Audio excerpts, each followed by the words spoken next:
جب موت سے پہلے موت کا مقام سمجھ میں آ جائے تو موت کے بعد ملنے والا انعام موت سے پہلے ہی ملنے شروع ہو جاتے ہیں۔ میں نے تمام دن اس پر غور کیا، رات کو اس پر گفتگو کی کہ میں کہاں سے آئی ہوں اور میری تخلیق کا مقصد کیا ہے۔ مجھے کوئی نقطہ نہ سوجا، میری روح کس نامعلوم مقام سے آئی ہے اور مجھے یقین ہے کہ آخرکار یہ پھر وہیں لوٹ جائے گی۔ جب تک پتہ نہ ہو کہ آرزو صحیح ہے یا غلط، آرزو کا پورا نہ ہونا بری بات نہیں، اچھی دعا انعام ہے، چاہے پوری ہو یا نہ ہو۔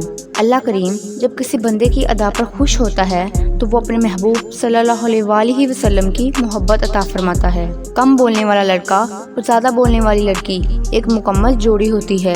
اخبار کی جھوٹی خبریں انسان خرید کر پڑھتا ہے، جبکہ قرآن کا سچ مفت میں بھی نہیں پڑھا جاتا۔ دوزخ میں لے جانے والی دولت سے وہ غریبی بہتر ہے جو جنت کی راہ پر چلا دے۔ جس دل میں ثواب کا شوق اور عذاب کا خوف پیدا ہو جاتا ہے، جنت خود اس کی منتظر ہو جاتی ہے۔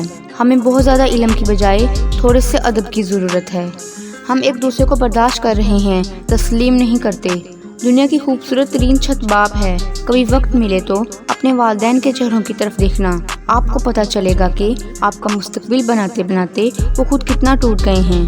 اگر تمہاری ماں تمہارے غصے کی وجہ سے تم سے بات کرتے ہوئے ڈرتی ہے تو پھر افسوس کرو، کیونکہ تم نے اپنے ہاتھوں مغفرت کا دروازہ بند کر دیا۔ جو یقین کی راہ پر چل پڑے انہیں منزلوں نے پناہ دی، جنہیں وسوسوں نے ڈرا دیا وہ قدم قدم پر بہک گئے۔ اگر ثابت قدم ہو تو راستے خود بخود نکلتے ہیں۔ تمہاری کامیابی تمہاری خود اعتمادی میں پوشیدہ ہے۔